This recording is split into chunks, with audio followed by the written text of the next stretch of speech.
Okay, thank you. We'll call the meeting of March the 15th, council meeting to order. And I'll ask for roll call. Councillor Webster. Present. Councillor Carew. Present.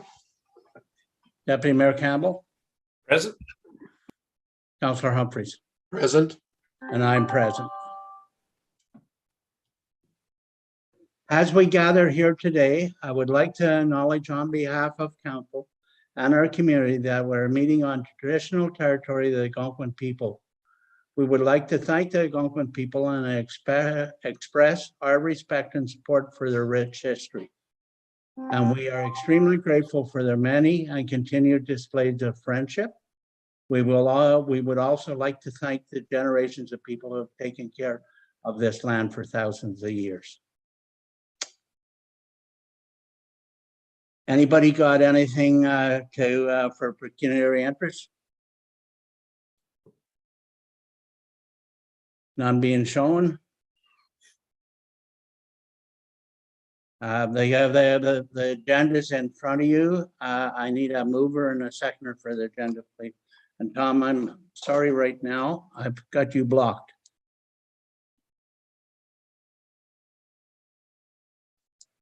There we go. Sorry. Moved by Councillor Webster. Second by Deputy Mayor Campbell. Councillor Carew. In favor? Councillor Humphreys. You're muted, Doug.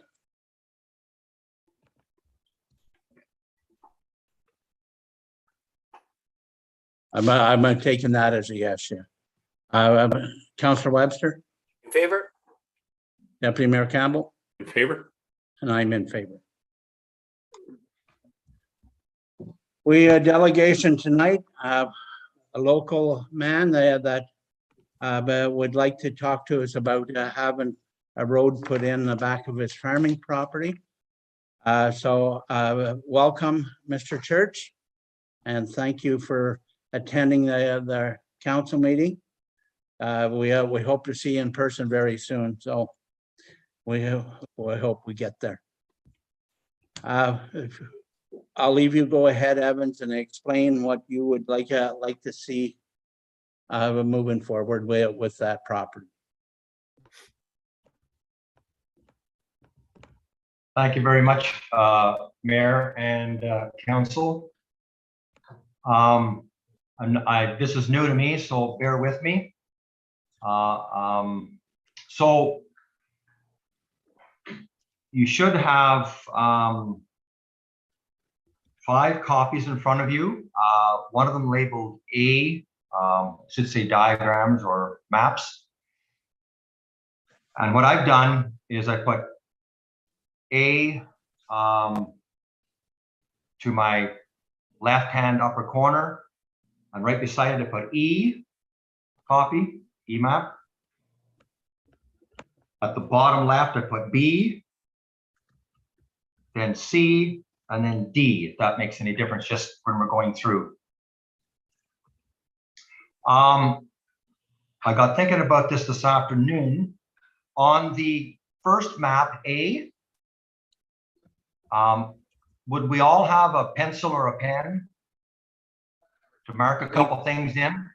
I think we're all working off the computer screen, Evan, so we don't necessarily have paper copies, so I'm on our Okay, okay, I learned something. Okay, okay, so I'll do my best to go through that in lieu of that. Essentially, what I'm in process of purchasing a, we'll say it's an abandoned piece of property from province of Ontario. It was formerly the old Highway 17 road allowance. Back a number of years ago, I think it was 1996, half of it was purchased. And it is in the yellow that you see, I hope. Yep. Okay, if you look at that, it continues around that sharp curve. Can everybody see that? Yeah. Okay. And that's what I'm in the process of purchasing. Above that, between that and Gillen Road, you'll see a kind of a triangle, or not a triangle, but a kind of a D shape. I currently own that. So that fronts Gillen Road. Okay. And if we move southerly, we come to that, of course, the Department of Highways piece of property that I'm looking at. And very shortly after that, there's a little sliver between that and the K&P Trail. And yeah, you see that little wee triangle again? Yeah, we're following you. Okay, I currently own that.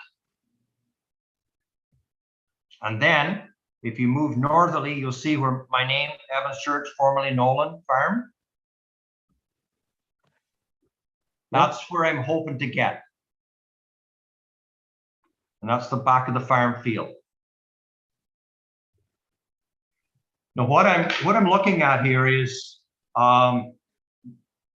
with the new farm equipment, as Glenn would definitely recognize, the new equipment nowadays is not like it was in yesteryear. It's not 8 feet wide or whatever.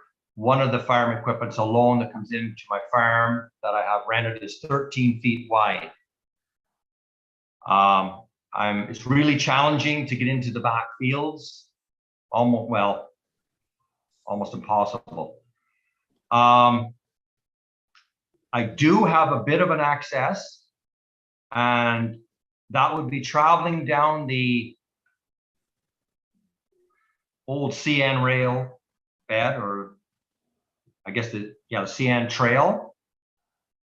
And I would have to come in from, there's a new house that went in, Dwayne and Michelle O'Grady. I think you guys are familiar with that.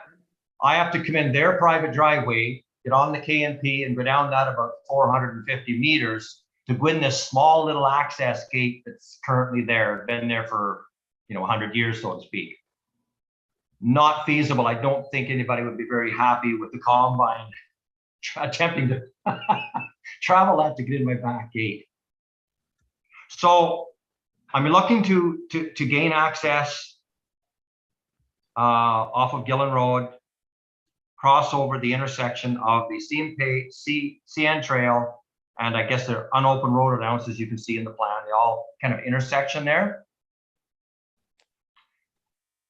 And then possibility of in future, perhaps I could sever a lot off that. I'm not looking to sever a lot off now. I'm very happy the way things are, but I should. I talked to Mackie McLaren about that 5 years ago, and anyways, it would be an idea in future endeavors or whatever. Okay, Councillor Webster, did you have your hand up? Okay, nobody wants to talk to me tonight. Did you say nobody wants to talk to me, or you? No, they're muted, so they just shake their hand and then. So Evans, this has been going on quite a while. Obviously, if you talk to Mackie during his term here and everything. Yes. Yeah, I don't think that I'll give the rest of the councillors a minute to speak in a minute.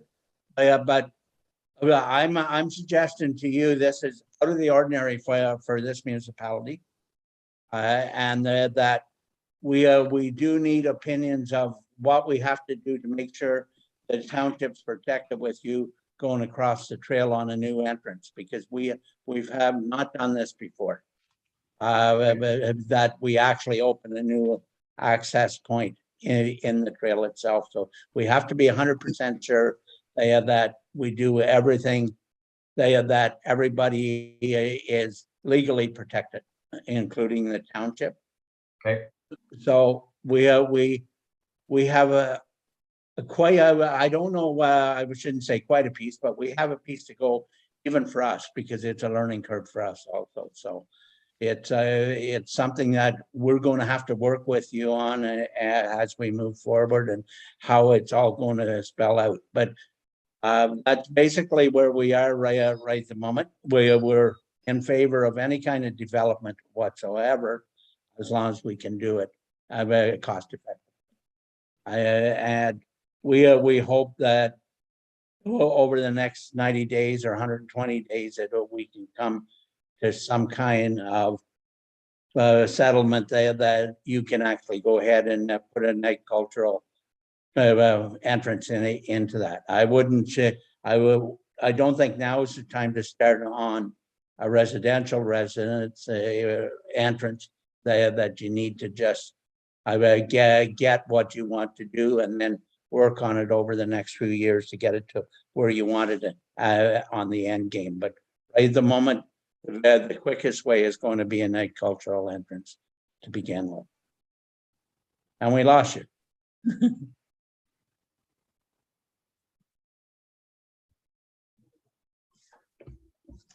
Yeah, so he is no longer in the meeting, so I'll keep an eye out for him when he returns. Okay, well, it's going to be pretty hard to ask council for their opinion without him sitting here. Yeah. Councilor Carew. So just one question, maybe Hope can. The off Gillen Road, that area that, I'm not sure if you can share your screen or not, but it's kind of a triangle piece. It says it's with an address of 0. Who's that owned by? Is that owned by the County of Renfrew, or is it? I'll just get Nikki maybe to share your screen. I should be open there to share multiple screens. Because there is one chunk that is owned by the MTO. Which I believe Mr. Church is speaking with. Yeah, so that part that Nikki's got her cursor on, that part is, I believe, owned by MTO, that Mr. Church is looking at purchasing, or in talks with the MTO. Is that the piece that you're referring to, Councillor Claru?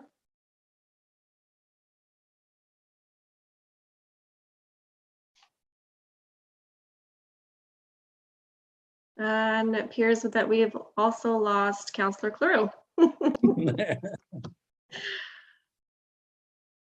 All right, so, but yeah, so if that is the chunk of property that he was speaking about, he is in talks with MTO to purchase. And then, as Mr. Church mentioned, he's looking to access, Nikki, if you could go up to map number B, up a few, please, yeah. So just where the arrow is, he's looking to come off essentially through there. Oh, I've got Evans back. And Lane. Okay, I've got the two that have left. They should be coming back in the meeting soon. So I've got, they're just connecting to audio. So I've got Evans, you're back, and Councillor Claru, you're back. You both got kicked off. And Evans, I think you're muted, so just a heads up.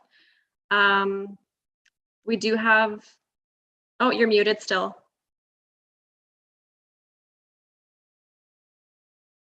Yeah, you're still muted, Evans.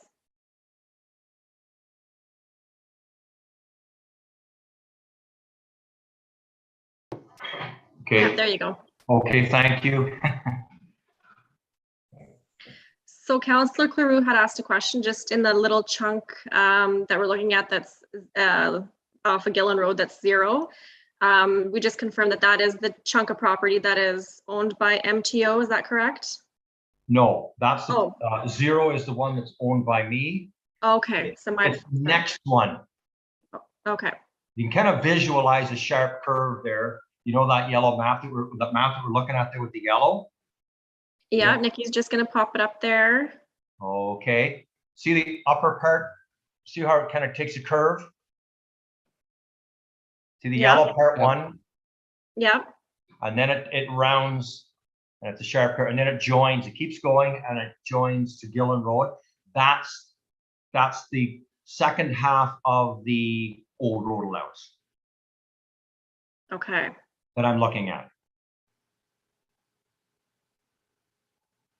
Okay, so I was wrong, Councillor Crew, that part that you had questioned about, what is it owned by Mr. Church?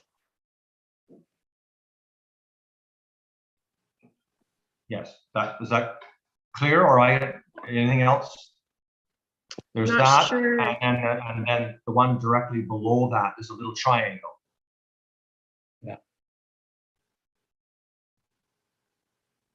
Okay. Does anybody else have questions about the maps, or can we stop sharing the screen at this time so we can see everybody?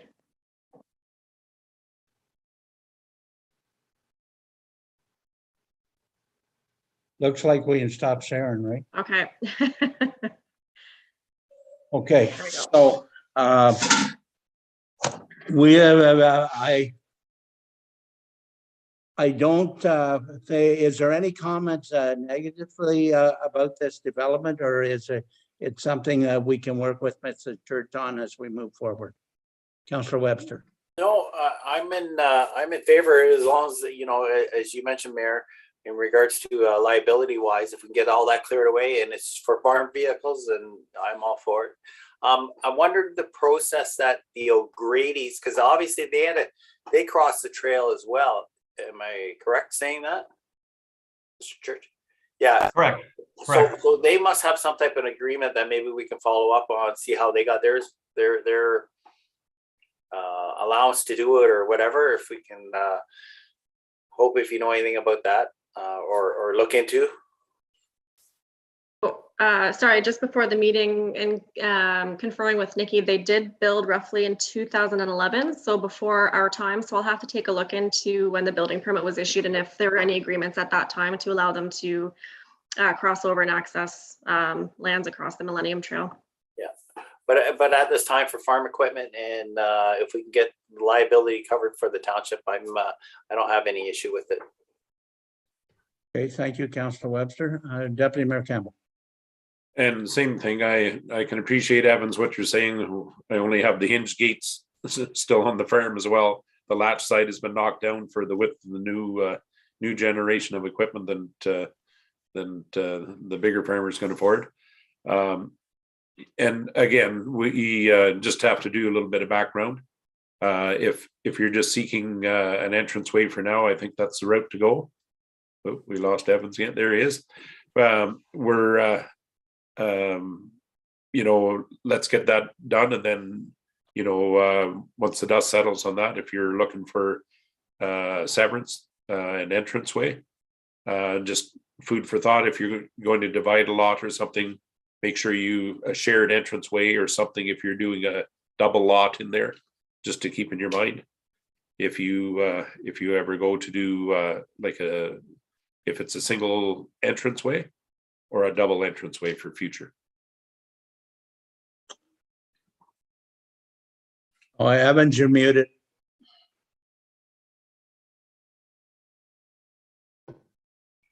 Sorry, Glenn. Could you say that again? I just want to be clear on that.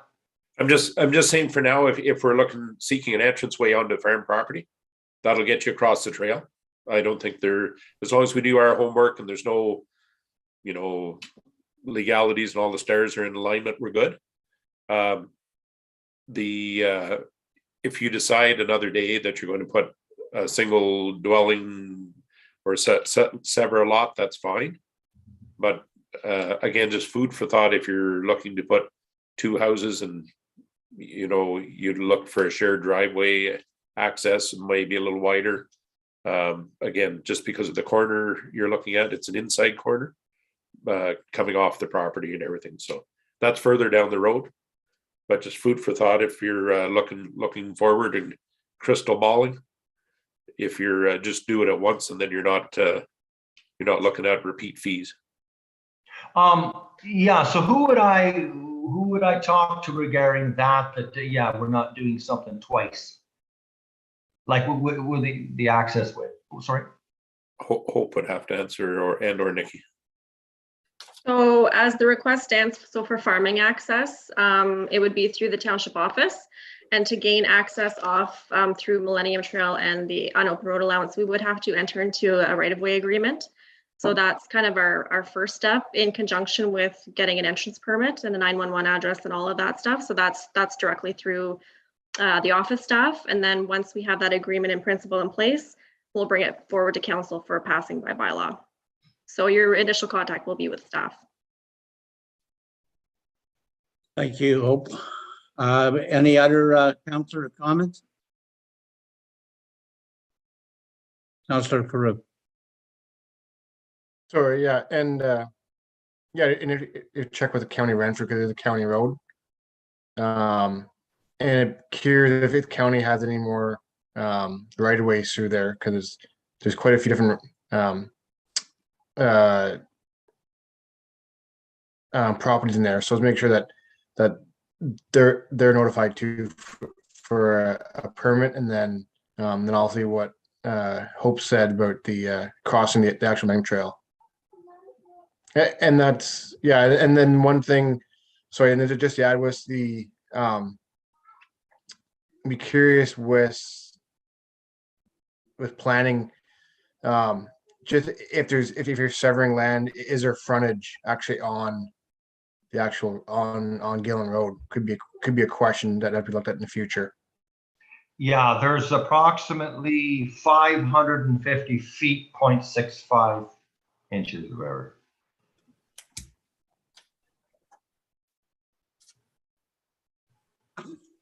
Okay. Any other questions at council? Okay, we don't have, so Evans, thank you very much for coming. We're certainly all willing to work to bring this to some kind of solution that works out for you. I would caution you not to move real fast, put running shoes on, that you would be best for an agricultural entrance and work your way through it as time goes on as far as your residential. If you so wish to go that road sometime down the, but to make sure that there's only so many bumps in the road this time around, the least bumps will be with an agricultural entrance. And that's what we're suggesting. What I'm suggesting to you is you work with Hope and staff to come to some kind of formula that works on an agricultural entrance, and then work the bumps out afterwards to move it forward. Sure. So that's where we are. Any other comments? None. Thank you very much, Evans. When would I talk to Hope, or what's the next move for me?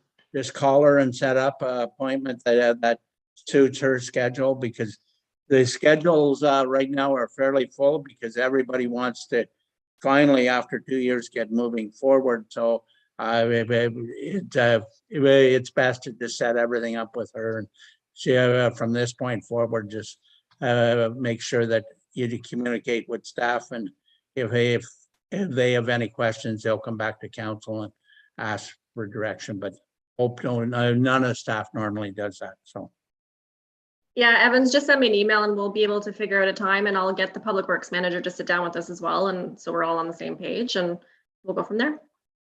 Thanks, Kylie. thank you, Evans. Thank you. Okay, thank you. Take care. How do I get out of here? Okay. Minutes of the previous meetings. So we had a regular council meeting on February 15th. A public budget meeting on February 22nd, and a special council on March the 8th. I need a mover and seconder, Fred, to put that on the floor, please. Moved by Councillor Humphreys. Second by Councillor Carew. Any discussion on any one of the three? None being heard. Deputy Mayor Campbell, In favor? Councillor Carew, In favor? Councillor Webster, In favor? Councillor Humphries, In favor. and I'm in favor.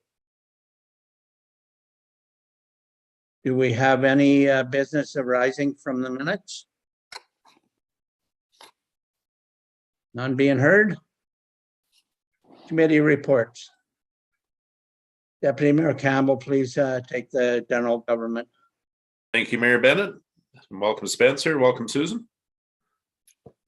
Okay, so on 8.1.1, page 16, right to disconnect policy J16. I'll turn this over to Hope to walk us through this. Hope, Oh, sorry. Nope. Can I go ahead? Thank you. So mandated by the province of Ontario, legislated Bill 27, the Working for Workers Act. They introduced a right to disconnect mandate for any employers that have 25 or more employees in place. And this is just kind of in regards to stopping employees from engaging in work-related activities while at home after regular work hours or receiving calls from managers or staff, just for mental health purposes, and just to be able to enjoy those at-home hours with family and personal time. And seeing with the maximum of the 25 employees, it doesn't fit for Horton Township. However, I still felt it prudent to bring this policy forward because it still affects us as a workplace. So that is what I am bringing forward for council to consider and discuss. And I do want to thank the public advisory members, Susan and Spencer, for reaching out with their comments and questions as well. Okay, thank you, Hope. I'll turn it over to our public members. Go ahead, Susan. I just had a couple of things that I had sent to Hope earlier, but they were just little minor things. I think the idea of the policy, though, is really a good one. It's wise to put this in place. I know as I was reading and I was thinking the policy is really long, and that perhaps some of the pieces of it could be put into appendix, but Hope suggested that sometimes appendixes don't get read, so that's fair enough as well. But no, I think it's a very good policy as long as everyone's clear on what the implications are. And I guess that the one piece I wondered about was it very clear that there are some staff, of course, who will be on call 24/7 because of road clearing and emergency repairs, that kind of thing. But I think it's fairly clear in the policy that that's covered off. So no, good job. Okay. Thank you, Susan. Spencer?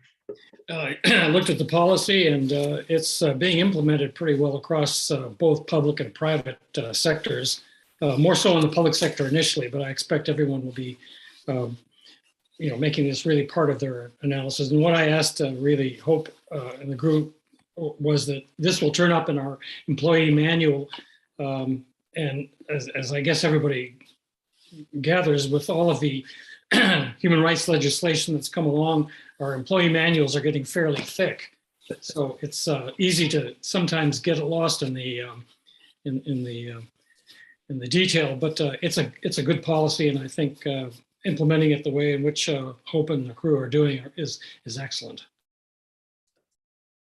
Okay, thank you, Spence.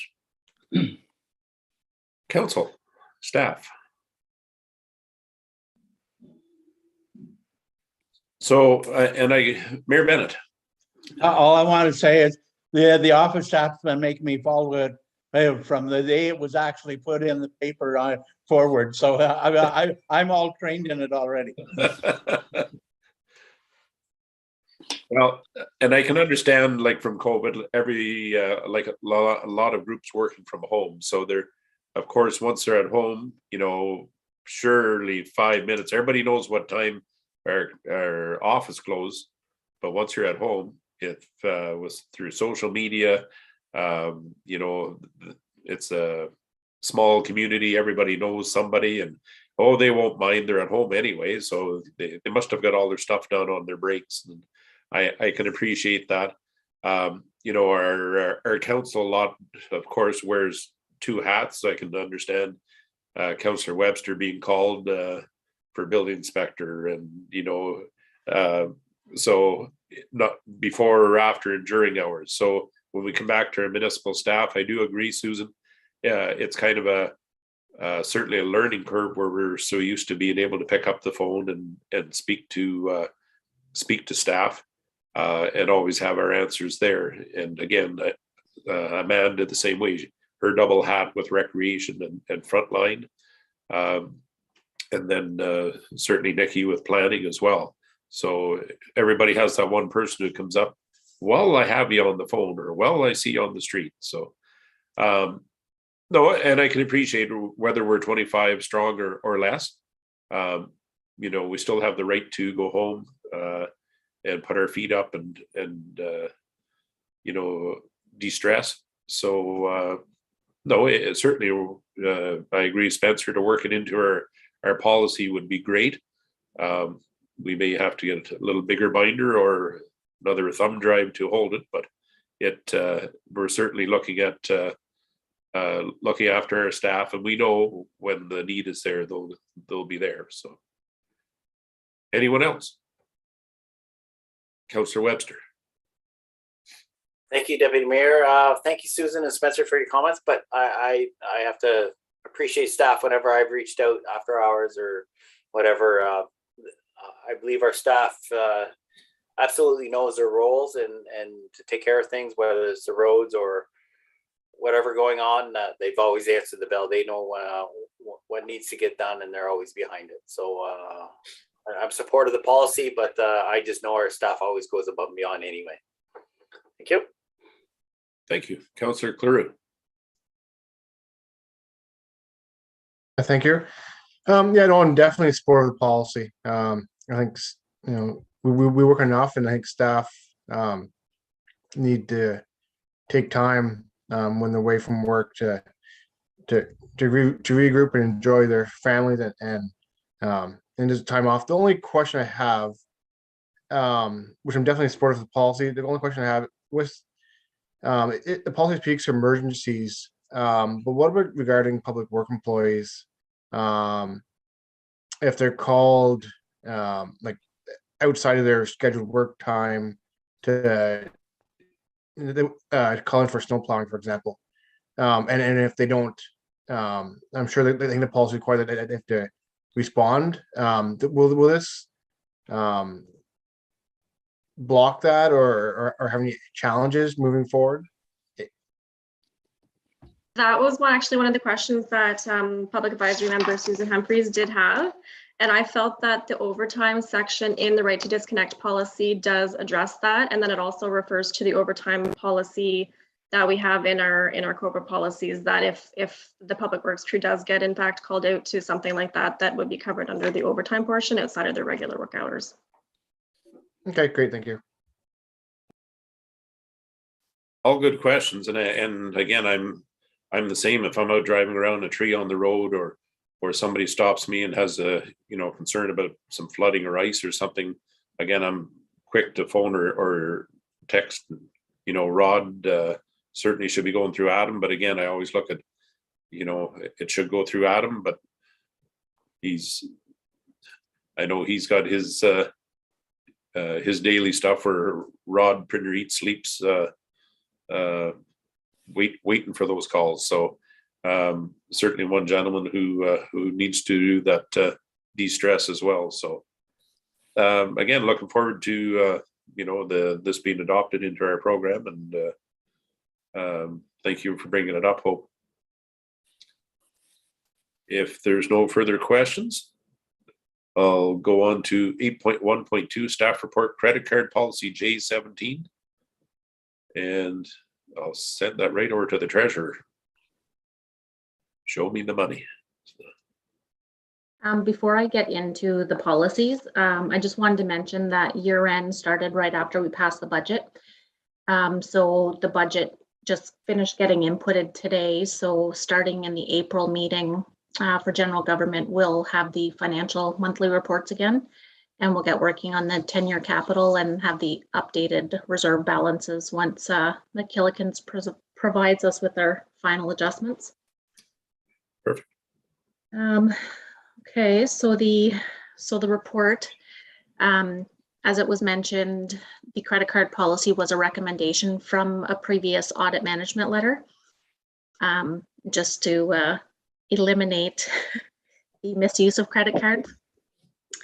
And I know it's a different item number, but it's kind of in the same report for the accounts receivable.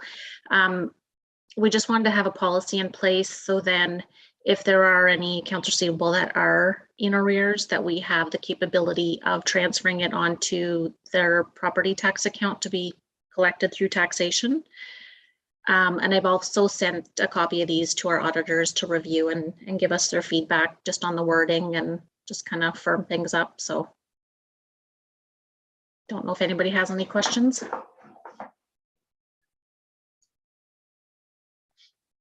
Okay, Susan, and then Councillor Webster. Thank you. And of course, I always have questions, it seems. I guess the credit card policy, I think, is really strong, and I was glad to see, and I think it's pretty firm in there that it's the original receipts that need to be used, right? Because I know that's something that we really struggled with in our business as well. So I think that's fine. Can you give me an example, Tally, of the accounts receivable piece? I know in the town of Renfrew, for example, if you don't pay your water bill, you know, they do have permission to put it on your property tax bill. So we don't have that in Horton. So I was wondering what that would be. If you can give me an example, I'd appreciate that. So mostly it would be tipping fees. So we have a lot of contractors or residents that will come to the landfill and they don't pay at the gate. They just write it down on a list, and I get a listing monthly, and then I invoice the contractors, that sort of thing. So they may have visited 10 times in the month and haven't paid, so they get billed at the end of the month, and it just goes that way. So that's where the credit is that I'm referring to, is that we're giving them that credit of using the landfill without paying up front. Okay, that's great, Tally. That makes sense to me now. Thanks. Okay, thank you, Susan. Councillor Webster. Thank you. I didn't know if I was muted or not. My question was, and Hope answered it earlier, is about the current credit card is in under Hope's name. I just want to make sure if Hope's away that somebody has access to it for whatever reasons, whether it's yourself, Tally. So as long as you got access to it, then I'm okay with the policy. Thank you. Any further questions? Yeah, I have a question on the credit card use for, I guess this would be for employees. I guess as long as the reconciliation happens very quickly, is really key to making this work. I guess the worst thing is to wait 30 days and then people's memories start to fall in the hole. And of course, original receipts are always the requirement. I'm just curious as to the follow-up and how long does reconciliation typically take?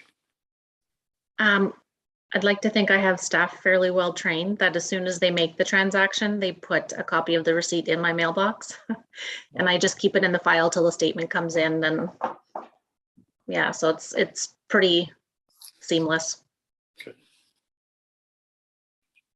Okay, perfect.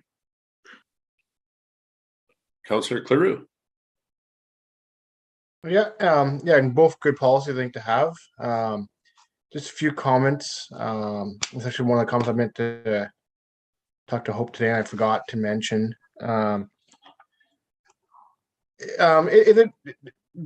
Do we have to provide the bank name? Only then thinking in future, if we decide if we ever change from the current bank, we got to change all these policies. It's the only comment I have. And then the other one, and should we give it more to delegation of the CAO? Is who gets credit cards? Like if you know, say Adam, for example, or Tally, because they're like the managers, if you know, if Hope decides to terminate that they need credit cards, I don't think council really needs to be in that weeds of who gets what. Because I think it's beneficial to have credit cards. And then the last point is just to provide limits. Like, is there a limit? If we do limit, like, what's the limit per actually define it, or leave it up to the treasurer to provide adequate limit per card. Thank you. Okay. So Tally, I don't know if you want to take that or me to answer the questions, or. I wrote it down here, so it is a good idea, I think, to put a limit for sure. So whether we decide it's a limit of 5,000, say, and then as for the authority to approve them, if that's what council wishes, we can kind of word it that the CAO has that discretion. And I think at this time too, we have such a small staff that with one credit card that I have in my name, staff does have access to it upon approval. So we haven't had any real issues yet, that we don't have that big of a staff that everybody needs their individual credit cards. So I think that's working well for us at this time, until perhaps maybe we grow a little bit more within Horton Township. But you know, Tally and I'll keep an eye on that, I think. And if we see any advantages to changing the existing system we have, then we can certainly do that. Councillor Clurent? Yeah, sorry, and just making suggestions. Yeah, I just don't, that way there's not to be trying to limit, so that come back to council if say Adam, for example, needs a card, doesn't have to come back. It's just more to the delegation and approval of the CAO, but it's the only comment I have. Thank you.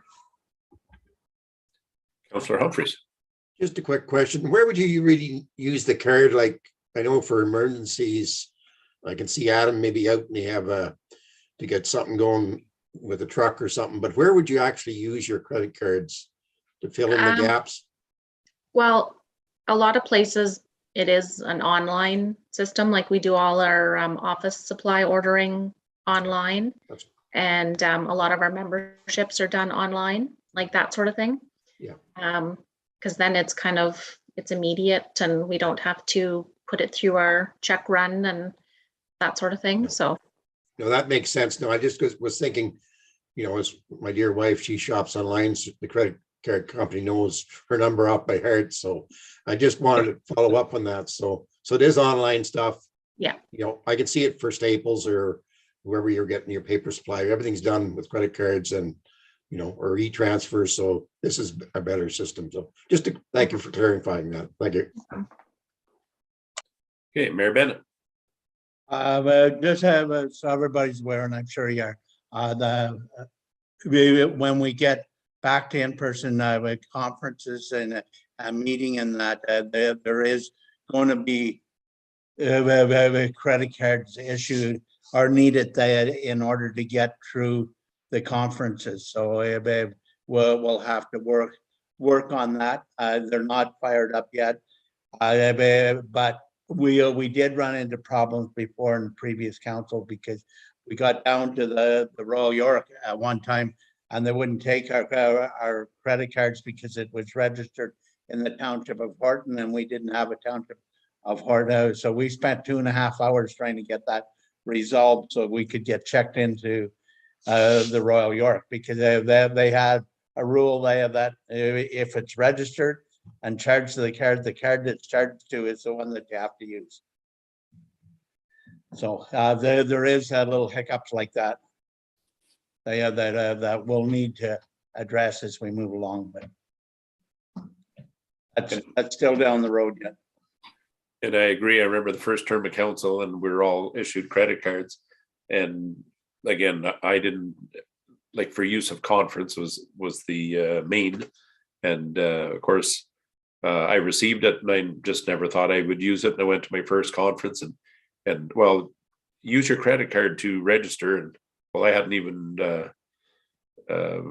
hadn't used it. It wasn't activated. So I just put it on my own and then reimbursed through it. So, but again, it was, I understand the use of it because it's for that purpose.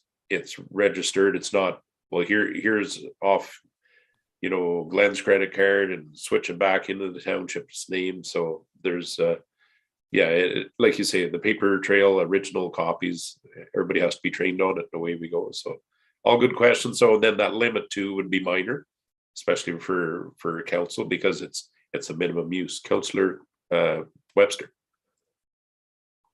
Yeah, I don't mind the limit, but I just know have a similar role as Adam did when I was up north. I had a credit card and I had a very large limit because there is big value items that you may need in a hurry.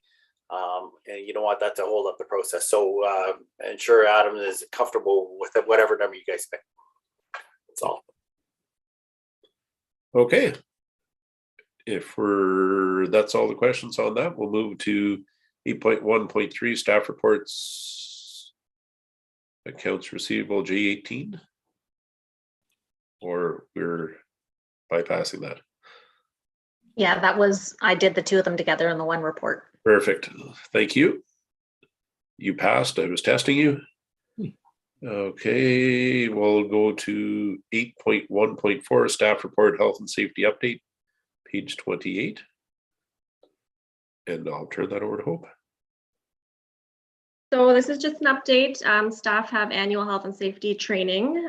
So we've been able to figure out that we can, instead of closing the office for the full day, we can jam it in the morning and get our health and safety training done the morning of April 1st, Friday, which is a Friday rather. So that would give us enough time to advertise in a local paper just to let ratepayers know that we will be closed for the morning.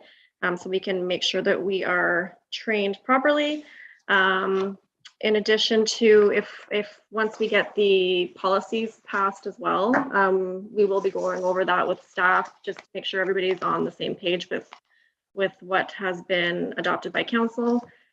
In addition to, I included the 2022 staff mission statement that we review on an annual basis or biannual, depending on, I guess we didn't meet technically last year because of COVID.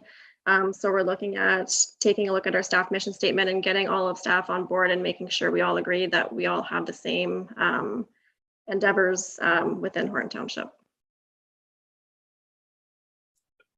And I think it's a great idea to combine all that, do it all at once. And maybe not April 1st. I'm sure there'd be some giggles all through the day, but it's important. And, start kicking off the spring team building.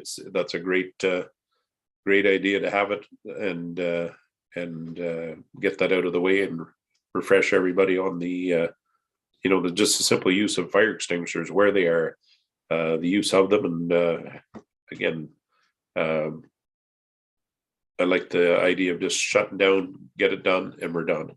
So any questions on the safety? Susan?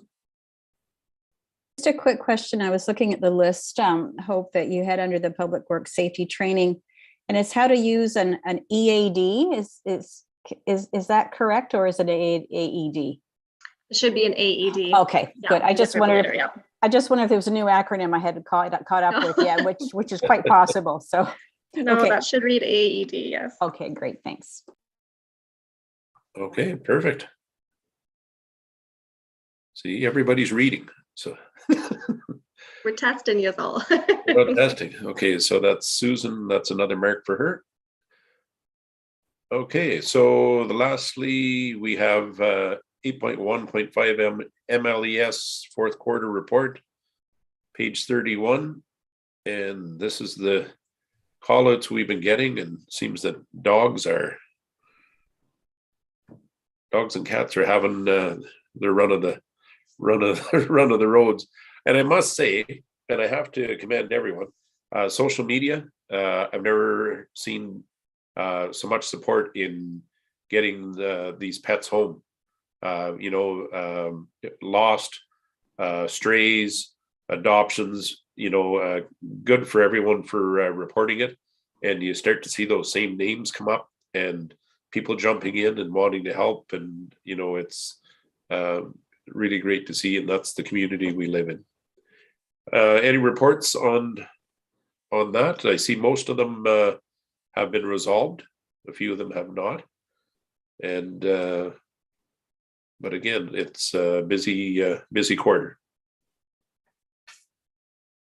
If no one has anything more to say on that, I will turn it back over to you, Mayor Bennett. Thank you, Deputy Mayor Campbell. And thank you, Susan and Spencer. Thank you. Planning Committee, Chair Clue.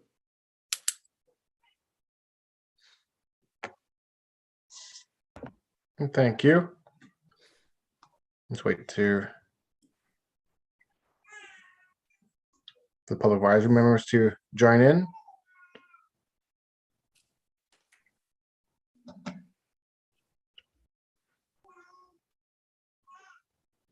Yep. Thank you. Welcome, everyone. Thanks for joining. It's been a little while.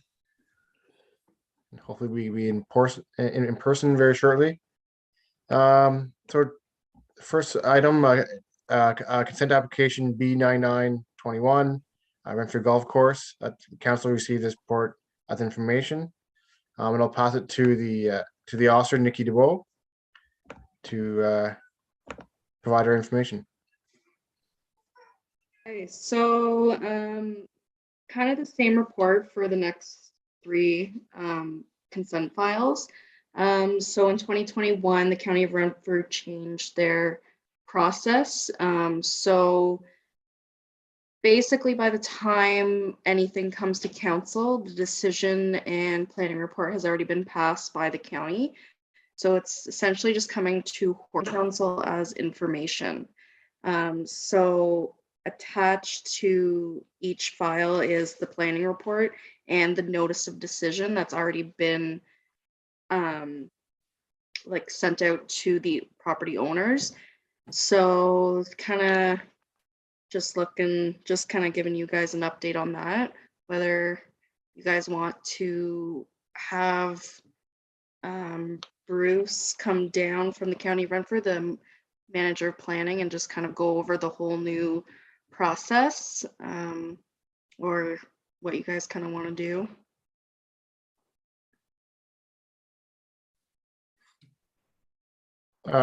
Mayor Bennett.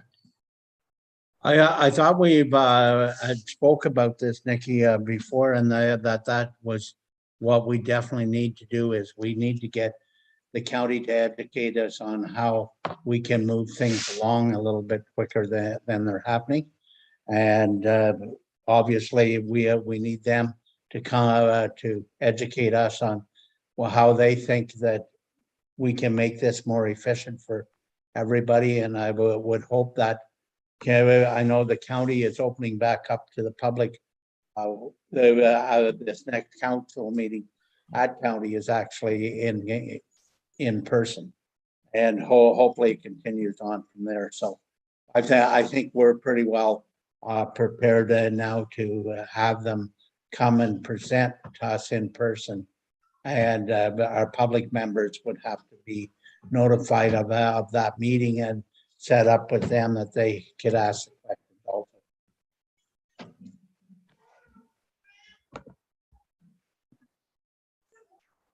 Hope, did you?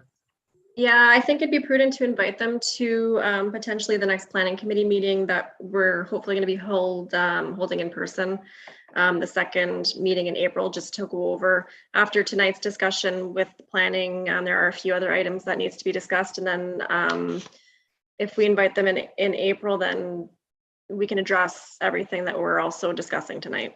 And I think that would be an ideal opportunity for Horton. I agree. Any other comments?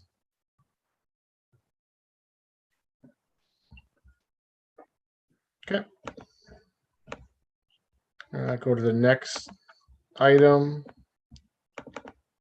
So planning report B127 22 Armstrong, the council received information, report other information. Any comments, Nikki? Just for this one, Fire Chief Alan Cole just did make a note for his comments on this one, because it is a private road. One of his comments were that the applicants or the buyers down, obviously they're gonna be selling probably. Just be aware that emergency service vehicles might not be able to get to them based on the time of year and the conditions of the road, because anybody who's gone down Alex Lane, it is a fairly steep hill and very narrow. So that will be in one of the conditions as in the consent agreement. So that was really the only different thing about that one. Okay, and all the agencies, including like Public Works and Horton Fire Department, get circulated. Okay. Yeah, so when I receive all my documentation from the County of Renfrew, I start my file, and then that's when I do notify Dennis, I notify Adam, and I notify Fire, Alan, and they all give me their comments after that. Okay, and that goes towards back to the county. Yeah, I forward Perfect. everything back to the county. Okay. Any comments on this one from?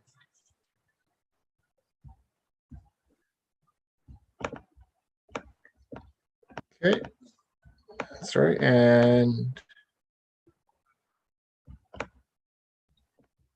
the next one, so plan report B8921 pathway. So this information, receive other information. I think it's going to be the same. Any comments or from the author or from anyone from the committee? If not, we'll move on to the next item. Sorry. So staff report, imposed increase in planning fees, County of Renfrew on page 65. Sorry, I skipped one, sorry. February 22 building report, the most important one for building. As you've seen here, February's started off with the year with a bang. And hopefully we can beat last year's permit value. We already have, so far we're already doing well. 3 new houses already this year, which is great to see. Any comments from staff or from the committee? Seeing none. Move on to the next item. Page 65, proposed increase in planning fees, County of Renfrew. The recommendation that council receive this report as information, and I'll turn it to the officer for her detailed report. So I just thought it'd be, again, imperative that I bring this forward to council for their information. It was discussed at County Council February 23rd with recommendations from the Development and Property Committee to implement some fee increases as in regards to planning. And one of the key changes that they are recommending is for the general inquiry process, which is currently a free process for anybody within the county to file a general inquiry form to the County of Renfrew Planning Department with proposals of how they want to develop their land, what they want to do. Now they are potentially going to, or recommending to impose a $200 fee for that general inquiry process. And if the proponent or the applicant decides to further apply for consent, that $200 would then be credited towards their severance application or what have you. If they're not successful, they don't get reimbursed that fee. So that's one of the key changes. I just wanted to bring it to council's as information. And I did include also the report from the county, obviously, as well as a scanned in article from the Eganville Leader, just with discussion that was had regarding the imposed fee increase. So generally they do increase their fees, whether it's annually rather, or every 2 years. And I think the conversation is going to be had a little bit later on, but just want to make sure that that level of service is maintained for the municipalities that they provide planning services to, if the fees are indeed going to be increased. So I'll leave it at that. And if council has any questions, I'll try my best to answer them.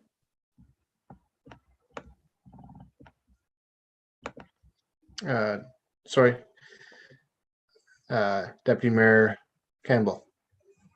Yeah, I was just, I was speaking with Nikki about this morning, and you know, I understand, you know, fees going up, but some of the, you know, the $200 fee for asking a question, I thought that I didn't get that. It'll be one of the first questions I'll ask to them. You know, when I was looking at the validation of title, the fee was $650. Now it's going to be $1,200 in addition to all legal costs incurred by the county. Is hereby established for processing validation of title applications by approval authority. So that's quite a significant change as well on page 70. So it's just, you know, and I guess the process where it seems part of it's, you know, a lot of it's being taken out of our hands and handled more at the county level. I think, you know, I'll reserve my questions for them, but it's just, I think, the increase of costs, I hope that reflects the turnaround time in getting the process through.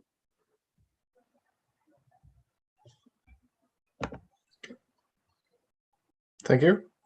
Any comments yet? Elisa?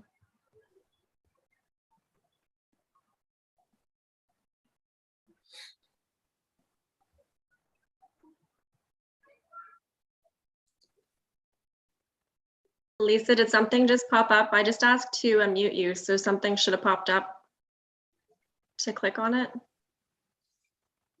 No?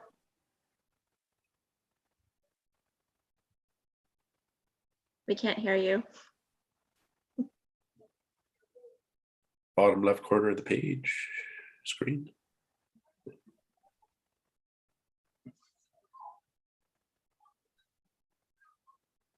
You can use the chat function. Maybe if you have any questions, then I can relay them if that works.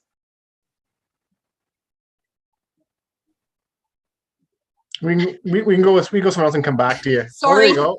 Oh, there she is. Sorry. I think I was frozen for a bit.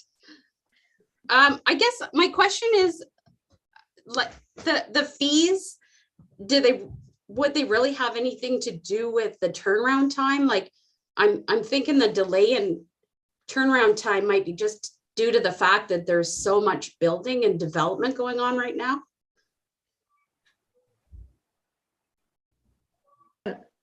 That may be it. One of the questions I would be posing too is, and so there was one municipality recently that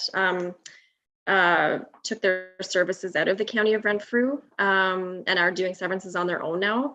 So to me, that freed up a little bit more time on the county's part to provide that level of service, or to maintain that level of service for the municipalities that they still serve. Not that I don't agree with the increase in fees, but it's the level of service that I'm concerned about. And I don't know, and I think that's what Deputy Mayor Campbell had referred to as well. I don't know if that answered your question or not, but. Yeah, I guess I'm just maybe thinking that there's more of a staffing issue, like shortage of staffing maybe now with everybody is building and developing. Might be another question when they do come down is like, you know, why the delays? Yeah, and Mayor Bennett talked to it. I know the planning department did have go under a review last year. And I believe they've hired more staff. Maybe Mayor Bennett can answer that for me, but. Yeah. So the issue was that some staff had left. 60% of the staff was working from home. And that is very difficult and slow going when they're not in their office dedicated to that one file and actually getting one off the table and another one on. And it was a slow process. And we know that COVID played havoc with the municipal world, and we just have to recover from that. The recovery seems to be a little bit slow, and there may be reasons for it that none of us are aware of, but and there was a whole pile of people putting in consent applications and lot additions and whatnot because they were at home and had time to actually do it and actually have time to go ahead and do the project. So a whole pile of paperwork came in, and the planning department changed the county. I don't know how quickly they can get back on track, but it's something that they need to do fairly quickly. And their fee increases, I was not in favor of it, of some of them up there, but when they explain them, it made perfect sense that the developer is actually paying for the development, and we're not using taxpayers' dollars to move something ahead that really is a development fee. Okay.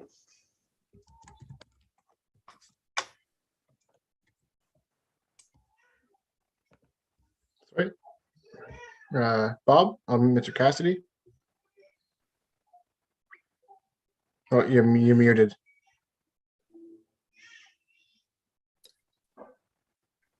Okay. How does a 50% increase in their charges increase to an increased time? Is it going to be like you throw 3 people at the same project, or how's it going to work out? I can understand an increase because everything's go up. But now this seems like a COVID increase for what the new term is now. Mr. Bennett? Yeah. So basically where we're at county, as you're well aware, that we don't have an agreement with a lot of the municipalities right at the moment of some of these. This is what has been brought before us for consideration, that we need a county council to come up with a formula that's going to work. There's no point of me trying to explain to you about Mr. Cassidy of how they're arise, because I haven't got that information right now. I don't know how they worked out the formulas, but it will come back to us because at the next county council meeting, we'll get educated on how them fees have to go to where they're going now and what it's going to do for the process. So I apologize. I don't have the answers for that right now, but I can guarantee you we'll bring them back to this council and you'll be part of that. Okay, thank you very much, Mr. Bennett. We'll have to see how that goes forward because we want to see value for our dollar all the way through here, right? Right. All right, thank you very much. Okay, any other comments? Councillor Webster. Thank you, Councillor Cleroux. This may tie into our next 8.26 or 8.2.6 consent letter. So it's kind of, I'm starting here, but it's going to ride into the next one. Is that the people like that are applying for these things, and you see the timelines on page 86 of the contractors of our next segment, how long they've been waiting for everything. So first of all, the Planning Act says that within 90 days, they gotta, if it's a completed application, there should be a response back from the county. That's what the Planning Act says. So did they get a response and all that? So as a township, we see like this from these 4 individuals, where they're at in their consent process, their status is that's a lot of taxation dollars. So I feel we got to put some pressure on the county to get these things moving. If they're supposed to be back in 90 days, you better be back in 90 days. They hired 2 extra people, apparently, because we had that delegation or their presentation to us. They lost a local municipality, which had a lot of consent going up there. So they should be freed up some time to do more. They hired 2 more people, and we're still waiting in these timelines, if they're accurate, that this isn't happening. And there's a lot of taxation dollars that we're not getting because they're holding up the process. So we seriously have to look out for our contractors and get development going within Horton Township. And if it means moving on, because I don't think we have any legal binding to the county for doing our planning, is whether hiring a private firm to do our thing, like, or hiring staff to do it, that we have to move on. This is like quite expensive. Plus their fees are going up, as Mr. Cassidy said. So like, we have to look out for our builders. We got to look over the taxation of Horton and our taxation, that the growth within the county or within Horton is being held up by the county. And so I think we got to be more like strong-handed on this. It's not waiting, let's see what happens with COVID and everything else. No, like we have projects that could be going on. If I'm just looking at these numbers again, and I don't like the possible tax dollars that could be coming in if they were in place. So I think as a council, we have to look out for our ratepayers and be strong-armed. And if they can't come to the table within the 90 days, as the act says, if it's a completed application, you know what? Maybe it's time to move on and we look elsewhere, as other local municipalities around us have done. Thank you. Well said. Deputy Mayor Campbell, I think you had your hand up. I apologize. I went to. Yeah, no, and I agree with what Councillor Webster's saying. Like, I understand fees everywhere are increasing. I get that. My comment before was very much sarcastic, because again, if to charge a fee to ask a question rubs me the wrong way, because you're hired for a job, you're paid for a service, you hung your shingle out, and you're saying, okay, I got my I have my position, my title, and my career, my background, and could I ask you a question? Oh, it's going to cost you money now. If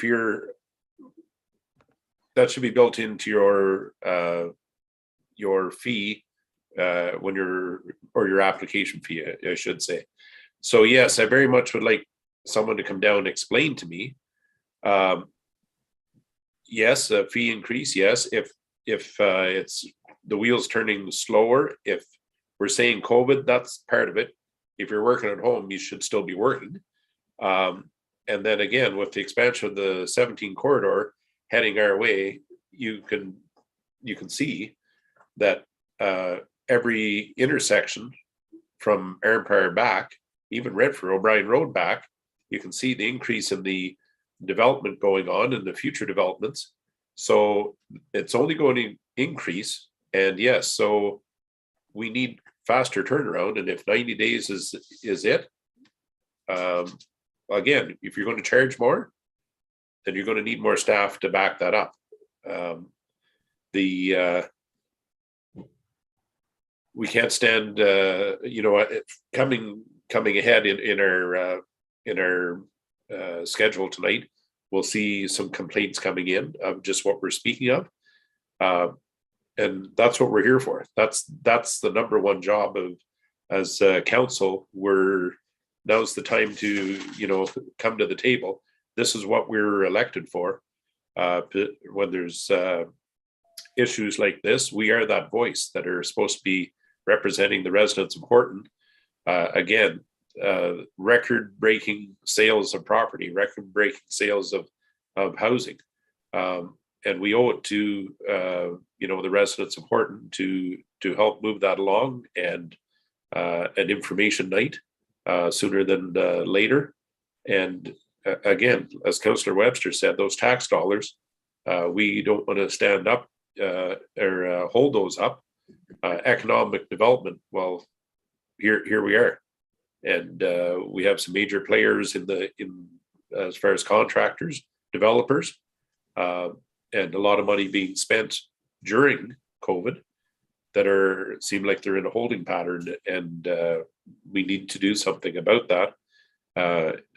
Because again, that's what the 5 of us were elected for, to ensure their voice is being heard and that continuity of service be provided. Thank you, Chair. Thank you. Councillor Humphreys. Thank you, Mr. Councillor Carew. Yeah, I totally agree with what Councillor Webster said. I'm just doing a quick figure, like 28 people wait or projects on wait at $500,000 each. That's $14 million, and we'd beat last year's, if those were all approved and the houses were built, we'd beat our thing in quicker turnaround time. So, and we kept the tax base low, and the more houses we have, the more tax base we have, and the less we'll be paying percentage levies. You know, we kept it good shape this year, but I think we got to push them. I really feel bad if they raise the prices and we're not getting service, fee for service. It should be get it done 90 days, or we can get a private consultant, or they will foot the bill for that or something. But because this is money that we should have in our pockets with tax dollars. So thank you, Councillor Carew. Okay, Mayor Bennett. I just want to, I'm not 100% behind the county, but it takes a little bit of time when it comes to county council, and county council is not in favor of it. That's exactly our role up at county council, to actually make sure we're looking after the ratepayers of all of Renfrew County. And I feel in this particular situation, we 20 days ago or 25 days ago, we got this information from the planning, and we reacted on it right away. There is not any way that at the moment that this can move forward without some changes coming forward from a lot of the municipalities in Renfrew County. So it is in the process, and I think it's being handled. And we've got to educate everybody on what will work and what won't work in the townships, but it's not an instant process where we're at right now. It should have been an instant process during COVID, and that these changes were all done, but unfortunately they weren't done until there was light at the end of the tunnel, and that's where everything lays right at the minute. There's such a backlog because of what happened during the COVID process, and who was active, and the retiring structure that was happening at county because of it. So there is a lot of learning to be done, and we as councillors got to realize that it takes a little while to get moving forward, and we can't just snap our fingers and make it happen at any level of government right at the minute. The only one that can do that is Port, and we don't have that power. So. Okay.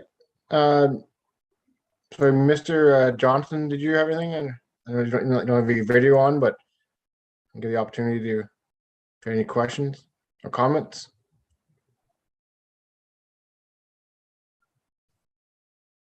I'm not sure. Okay. Yeah, I'm very kind of leads into the next coming one, which I'll leave some of my comments till then, but I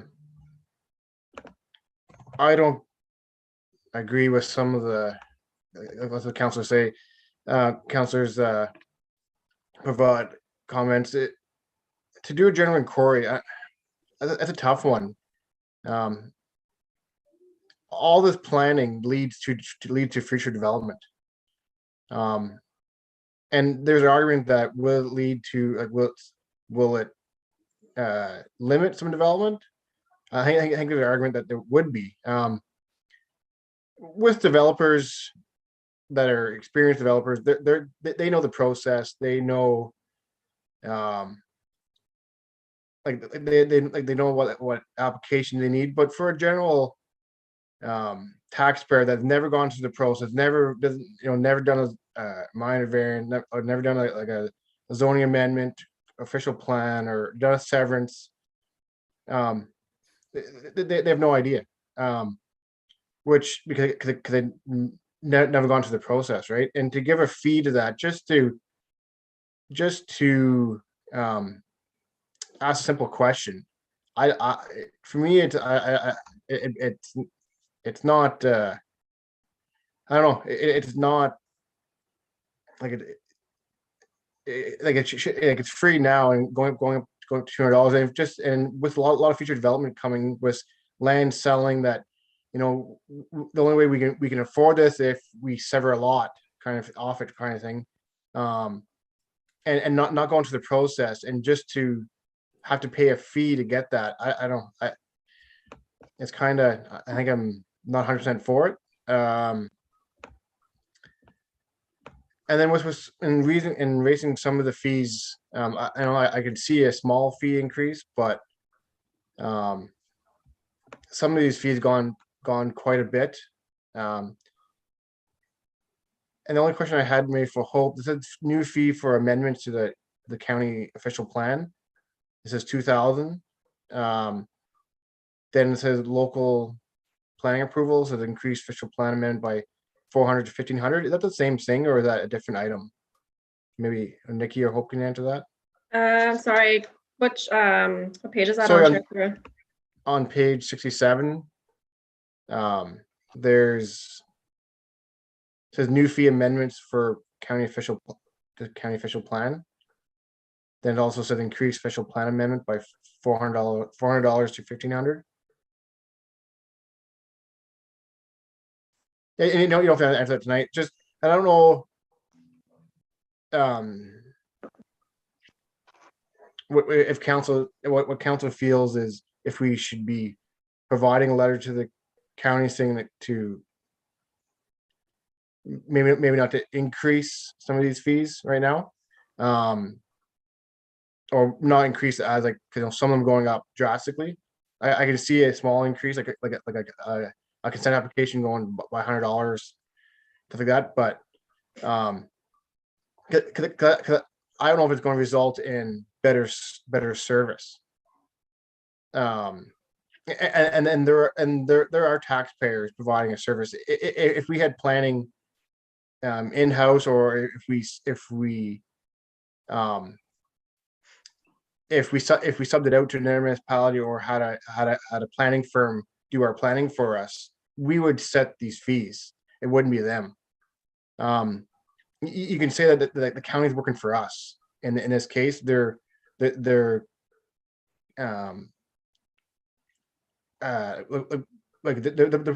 our service to us. Same with if we hired a firm. I feel that the municipality should have a say in what it costs. It's the only comments I have, and I think that I'll leave my comments to the next few items. But Councilor Webster. Yeah, I think Councilor Humphreys brought up a couple things that I'm just running through my head, and my numbers wise, head wise, and I don't like the outcome. That's not moving forward. But I think we owe it to our taxpayers that we should investigate, and I'd like staff to look into what it would cost us to go outside of the county and start this process. Because if they're not willing, if it's a service to us, so they're just like a subcontractor that we've hired to do it, or we have an agreement with, and then if we should look at options, get prices to move forward. And I'm sure builders would be, if it's going to be the same price and we're going to get them turned around in 90 days, absolutely, we got to move ahead. But like these numbers that were on the pages I mentioned before from Mr. Draper's report coming forward, that like those timelines are unacceptable. And, you know, they have timelines. I have a timeline in my profession that they got to come back. And if it's a completed application, like 90 days, something's got to be done, not going the 8 months route. So I think we owe it to the taxpayers important to come up with some costing, and then we can make an informed decision whether we want to move forward with the county. We'd like to hear their delegation or their response to all this, but we, you know, if they're going to raise the fees and the service isn't going to get any better, I cannot see moving forward with the county. Thank you. Okay. Mr. Cassidy? I agree with exactly with what Mr. Webster has spoken about. If you're looking at page 86, the numbers on that are totally unacceptable. I mean, Mr. Draper's been looking at going 8 months, Capsac 6 months, Colbus 7, 5, and 2 months. These are people that are developing our township. Pressure should be put on the county to bring this forward.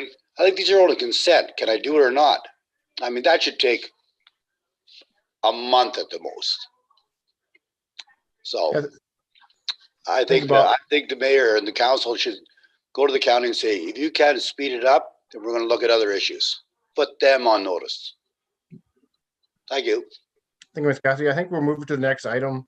I think we're rolling into because the next few items is very similar. So we'll move it and welcome Mr. Draper.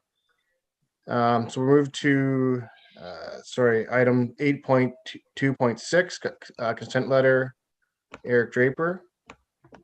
And maybe I'll pass this to you, Hope, or do you want to? No, I can pass it right to Mr. Draper. He submitted a letter with concerns, obviously, regarding the consent process in the county and the timelines. So I'll leave it to Mr. Draper to review his letter and answer any questions that council or committee may have. Okay, Mr. Draper, feel free to go ahead with your letter and presentation. Well, I wasn't prepared to make a presentation. No, no presentation. I was just waiting to see what the council opinion would be on my request. So I realize now you're concerned, and you should be, and it's up to the county to do something, or if not, the township should proceed with what they think is a better solution for the problem we're going through right now. Okay, thank you. Maybe I'll start off in further conversation of Councillor Webster. These numbers here, and these are only some of our taxpayers and developers in within Horton. They're totally honest. It's way too long. If you notice in Horton, it's very little for sale and very little properties that are available. And you can see where some of the problems lie is because the developers and taxpayers can't get severance done. Some of these numbers, it shouldn't take, is going in, some 8 months or even longer. And no response after some of them. It's told it's not acceptable. And I think we have to have invite the chair of the planning committee and also the director to explain what the process is and what's moving forward to increase these times. It's not fair to it's not fair to the developer. It's not fair to the taxpayers, and it's not fair to council. And even staff. I'm sure staff are getting questioning why it's taking so long for some of these items. I have a few notes that I've written down here that I'd like the county to speak of is is if it provides a list of the current applications, what would we have? 'Cause, Mr. Draper provided some that he's talked to, but I'm sure there's a lot of others that we have in the queue with the county. What's their status and how long have they been sitting there for? And I think including all like general inquiry to severances and everything. Another question and another one provided, what's the total fees collected from Horton? I know we're one of the bigger townships that pulled out. That should provide increased capacity, and I'm not sure if Mr. Webster stated that the higher two more planners is what's the issue is if it's lack of staff time, then they should be hiring new planners. And if we have to move outside of the county, I think it's obligated for us, the council, to provide to the developers. If we got to go outside and hire a firm, what that cost would be, and what's the or even going to another municipality that has planning services within. If anyone has any spare time or that could outsource to Horton, I feel that we have to look at them options. I'll pass it to and then open up to the committee members or council. Have any comments? I think we already went through some of the comments, but All good. sorry, Mayor Bennett. So I can assure everybody on this screen tonight that a whole pile of the mayors or the representatives that are on county council are not in favor of this, and that we need to get the information. We need to get it back down to this level. There is no doubt that that's where it's going to come.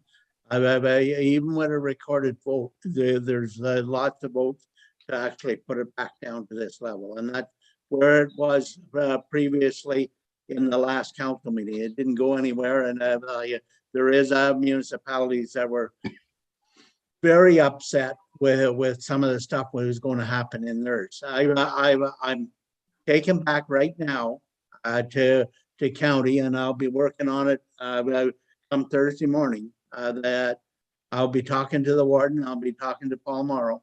That there is a very strong discontent in this municipality with the way the planning's being run right at the moment. And is there anything he can do to relieve the pressures that are on the developers and on this council? And that's what I can take back, and then we work through what we want to do as we move along.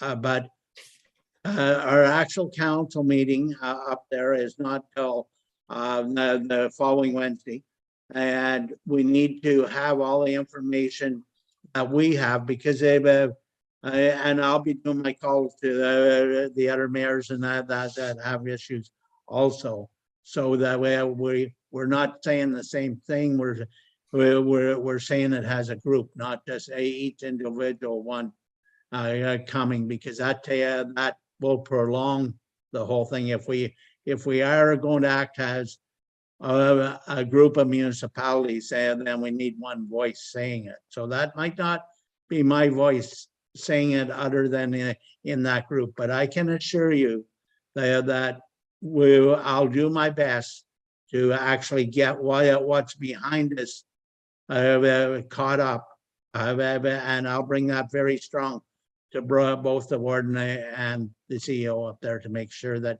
we have time during the council meeting to address all this. We know it needs to be done.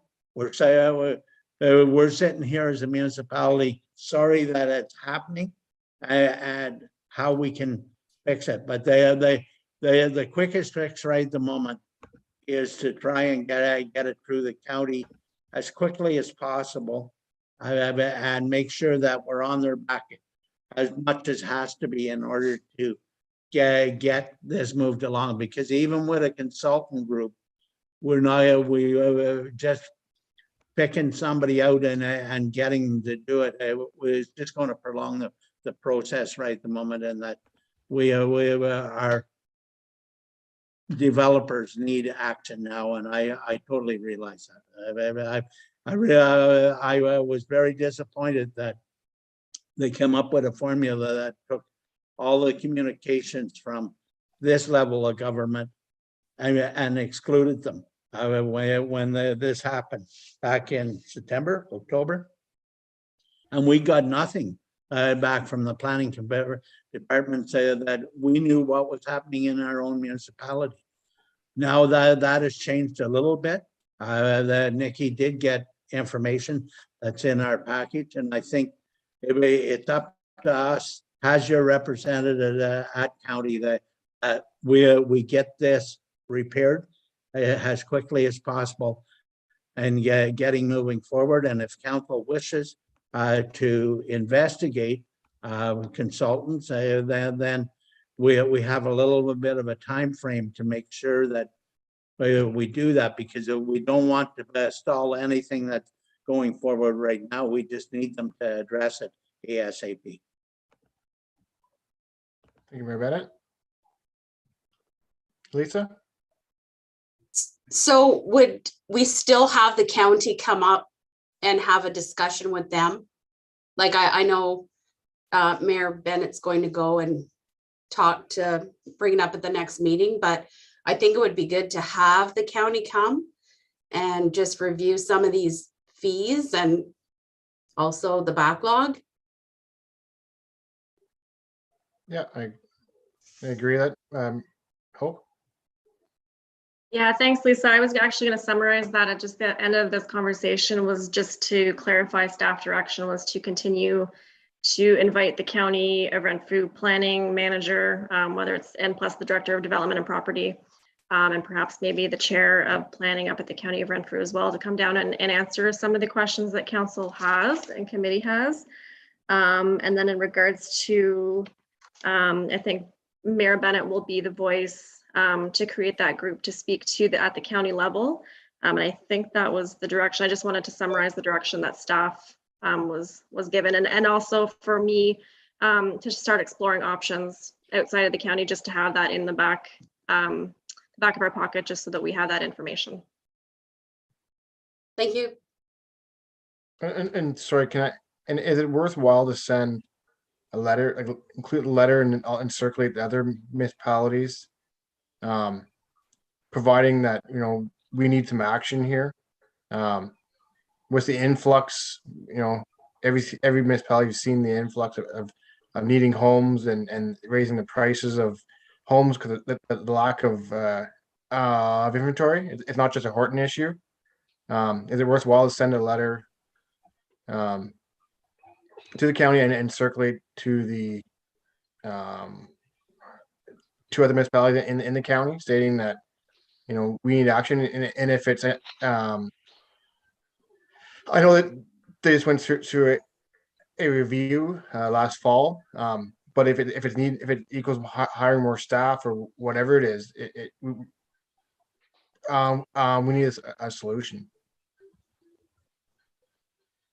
I can certainly draft something if that's the direction that council wants to give me, and provide that to council to move forward and circulate that to all the municipalities in the county of Renfrew, as well as obviously the county. Mayor Bennett? That's very hopeful, Chair Cleroux, to actually go that direction. And they know that we're not talking as just our own voice. We're talking with the voice of the municipality. And that's very helpful when you're actually presenting to county council. I'm also asking, I would ask Hope to, when she's going to invite the delegation down, that she include the warden in that, because the warden of Renfrew County is very active when she sees that there's issues that need to be addressed that aren't being addressed. Well, Deputy Mayor Campbell. Yeah, and I mean, not to repeat everything that's going on, but again, with the record prices, we're just coming into spring right now. People with the bigger houses, with a small family now are downsizing. The family homes are being sold off, but there's no place for them to go. I know at one point through the winter, there was, if you looked on the listings of houses for sale in Renfrew, were less than 10. So there's nothing out there. So that leaves them to develop. But to develop, they can't start building, as Mr. Draper will soon be speaking to, unless all the severances in place. So, you know, if there's a backlog or if it's a COVID issue or, you know, those longer wait times are just going to increase. And we have to help move that along. So if a letter from, yes, again, I agree, not just our municipality, but others, because the developers can't miss this opportunity. That's where they make their bread and butter. I know the workforce is just starting to open up and there's people looking for jobs. So the more people we can put back to work and through the developers, and again, I'll address Mr. Draper directly, has invested, you know, a substantial investment in the property that we're speaking tonight. Obviously looking to plan it, severing off and making it work for him. And you know, he has his money tied up in that and he doesn't want to have it sit any longer than he has to. Money in, money out, repeat until rich. I get that. And with tonight, he's asking to move ahead to build a single family dwelling on the retained portion of lands while waiting for the severance of the existing dwelling to be finalized. But I don't want to take away from the body of the meeting, but if I'd like to hear what the proposal is for that. Yeah, I think we can go to the, yeah, probably more comments. Then we move to the next item. Any comments from council or committee members? If not, we can move to the next item. And I do apologize, Mr. Draper, because the county does provide services for us. And I'm gonna speak on behalf of council that we apologize that it's taken so long. I know it's probably frustrating for yourself to do this, and you just want to go ahead and develop and move on. But we can go to the next item. Change screen, sorry.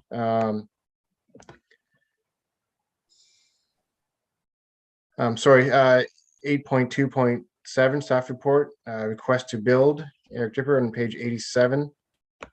And I'll pass it to, sorry, to the author, Hope Dillabo. Thank you, Chair Cleroux. So upon receiving correspondence from Mr. Draper, back in July 2021, Mr. Draper applied for 3 severances off of the property located at 4420 River Road. He hasn't received any reports back, definitive reports back from the County of Renfrew, nor has the township received anything at this point. So Mr. Draper has requested allowance to move ahead to build a single family dwelling on the retained portion of the lands while waiting for the severance of the existing dwelling to be finalized. The existing dwelling, as per the letter, was proposed to be demolished once the new dwelling is complete. And if the severance is granted, then he will build the new home where the demolished one once stood. If the severance is not granted, the existing single family dwelling will still be demolished. So there are not 2 single family dwellings on the property. If council approves, staff would draft an agreement to be entered into with Mr. Draper that addresses the above mentioned.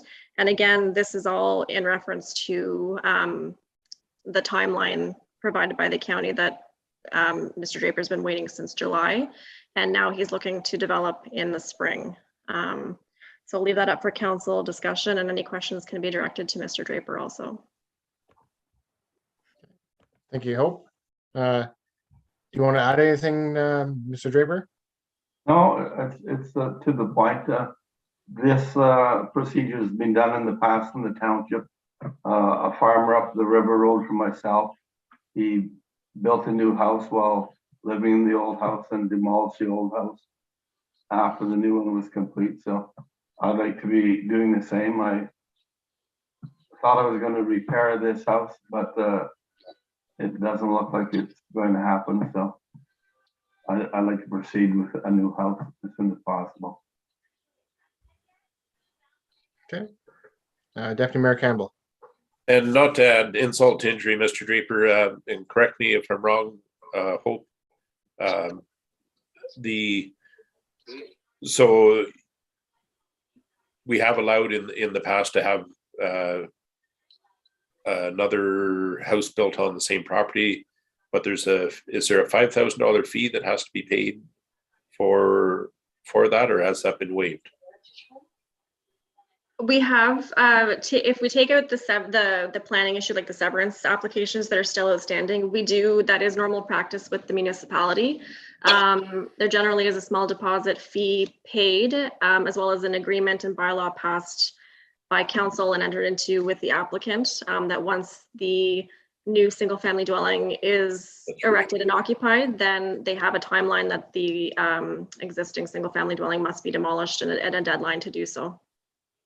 Okay, and I know in past terms that there was a fee, and you can appreciate it, Mr. Draper, is just all it was I guess at some point the somebody had built and then kept both places, so there's a fee, a small fee put in place that it was a retained fee until if you're building your new house, and then once you tear the old one down, the fee was reimbursed back to you. So I just wanted to clarify that tonight. And I can understand exactly what you're saying. It's been done before.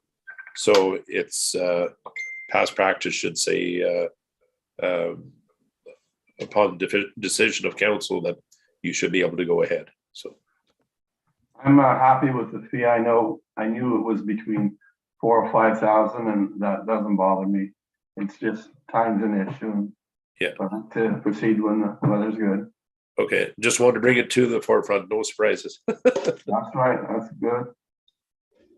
I think Councilor Webster had his hand first. Thank you, Chair.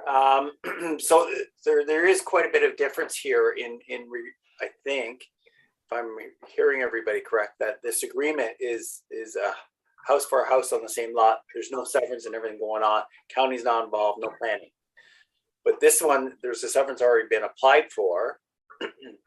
I'm worried, and believe me, Mr. Draper, I'm totally behind you on wanting to get building and everything, but I'm worried that if the county sees a new dwelling going up on your existing submittal property, and they see, and that's not outlined previous to your submittal, that they're going to stop the process and start all over again.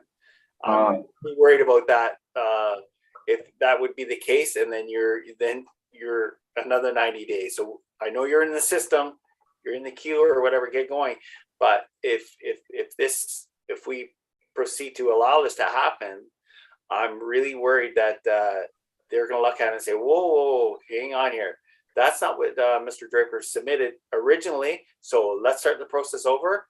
I need a new site plan, and this is what the new thing is. And then you start your 90-day process again. So I'm really worried about that. I really want to get you going, but I think that could be a big sticking point, that they may just say, whoa, stop again, go back and give me new plans, new site plan and everything, because that's not what you originally submitted for. Am I correct saying that? That may delay the severance, but it won't delay the new build. So I'm not really concerned about delaying if I have to resubmit and wait a couple months. I don't believe that's going to happen, but yes, you have a concern, but I am allowed to, whether the severance is going to proceed or not, to build and demolish. The severance is a separate issue. Okay, just to follow that up, so you are going to demolish the existing house? That's correct. Okay. Okay. I think Councilor Humphreys had his hand first. Sorry, Mayor. Yes, Mr. Draper, in the ideal world where you have your sketch for your new proposed house, would that be where you're going to build it anyhow? Yes, that's was my full intention to build in that location. Okay. And if you get a severance, which includes the existing house, which I hate to see be torn down, would be severed off and sold as part one, and then the other two severances along the driveway in would be 2 and 3. Is that correct? That's right. Yeah. Yeah. So in the ideal world, if you go ahead and build and get the severances that come through, then that house will be sold, already built, to some nice person that wants to have a place in the river, and plus 2 more severances. Is that correct? That's correct. Okay, because as I talked to our public member, Bob Johnson, that he was concerned because we are Horton residents, long-term families, and that property was 1840, so we're pushing 180 years old, and it's a lovely old stone house, very rare in Horton, and it's got a lot of potential for a lot of things. So I totally agree. Build your new house, and we'll deal with what's ahead on the road, because I sort of was a challenger back in 1975 when severances weren't allowed for farms, and I was a little presumptuous. I just went ahead and started to build, and I got my hand slapped by the county, but at the end of the day, I got my severance after I had my house built. So sometimes you just got to be stubborn and hang in there. So, and I know what you're going through with the county, because I had many trips face to face at that time to get the job done. Went on for 9 months before I had a proper severance done. And that was 1975. So that's a long time ago. So best of luck, Mr. Draper. We're behind you. Good. Thank you. Mayor Bennett? Yeah, I'm just wondering, Mr. Draper, if we could come up to some kind of a timeline that we have a window to work with the county to fix the problems that are moving forward before you make your final decision on how you're going to handle this.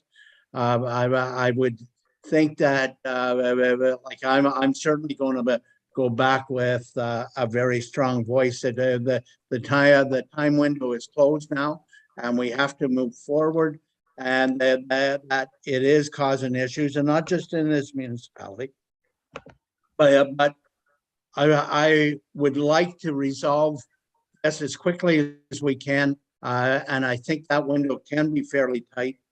That would allow you to have some kind of word back to you by our first council meeting in April, so that you would have a direction to go for the construction.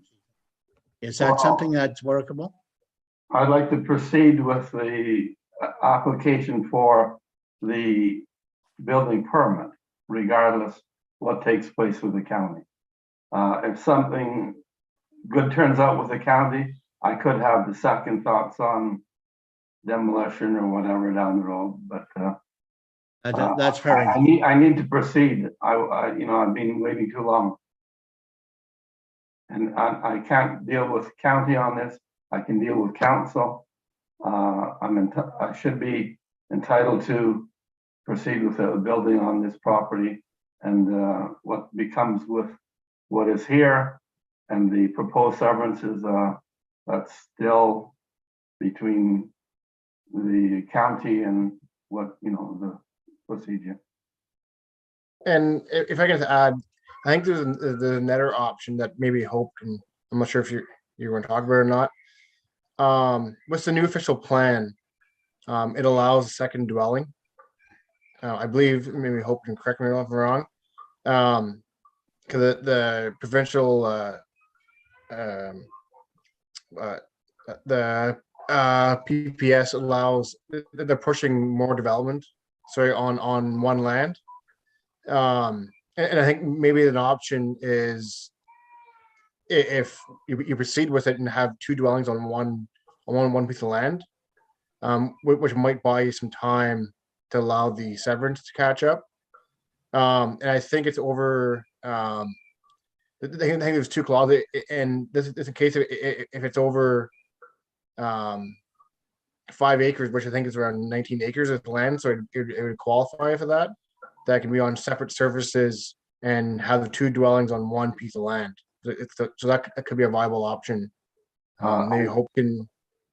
I've already dealt with that, and if you go that route, you're not entitled to sever the property. If you go for a second dwelling on the existing property, you have to have an agreement with the municipality that you won't attempt to sever the property in the future. That's the way it is. It was that way in McNabb. I'm sure it's going to be the same way in Horton. Yeah, no, and Mr. Draper, this is a new, it came from the new official plan, and it came from the, Hope, from the 2020 new amendment to the PPS, which the county adopted. So it's a pretty new regulation from the kind of from the province, that they want more dense dwellings. So it could be different, and the only changing would be our zoning must be changed. But that's a pretty simple process and pretty quick turnaround. I hope that we have to change that part of it. Would be a zoning amendment, but it could be a viable option. I've dealt with that with McNabb, and yes, the new official plan, whenever it's in place, it could be a year from now. Doesn't help me now. The only people I can deal with right now is not the county, it's the township. I'd like to apply for that building permit and get the building permit, and I'll agree to pay the deposit and demolish the house at a later date, and that's where I'd like to leave it right now. If things change for the better, fine, but that's my only outlet right now to move ahead, not to wait on other people, the county, or the building on 2 lots or a minor variance. I don't need that if you grant me permission to build. Yep, no, and I'll let Hope answer it. And the new official plan is in place, so it does change a lot of different things. But Hope can speak more to it. So I think ultimately, in regards to Chair Cleroux and Mr. Draper's comments, I think Mr. Draper doesn't want, at the end of the day, 2 homes on the same property, because if you do that, you cannot sever afterwards, which is what Mr. Draper is referring to. And then in regards to Mayor Bennett's comments about hoping to resolve, I guess, by the first meeting in April, Eric, we won't be able to issue a permit until we enter into an agreement, which needs to be passed by council, which can't be done until the first meeting in April. So that would be the next regular council meeting. So you won't actually be able to apply for a permit until that's in place. And that would be, like I said, the first meeting in April, which, correct me if I'm wrong, I think it's April 5th. So there is a little bit of time for Mayor Bennett to use his voice, but in the meantime, if committee and council wishes, I can start working on the agreement to get it in place, to bring forward to the April 5th committee meeting, just so we can kind of kill 2 birds with 1 stone per se, but I'd like you to proceed on the agreement, and at least we'll know where that we can go forward after that meeting. okay, I see all of councils nodding their heads. And then again, Mayor Bennett, that gives you a little bit of time to exercise your voice up at the county level, and see where we can reconvene by April 5th. Yep.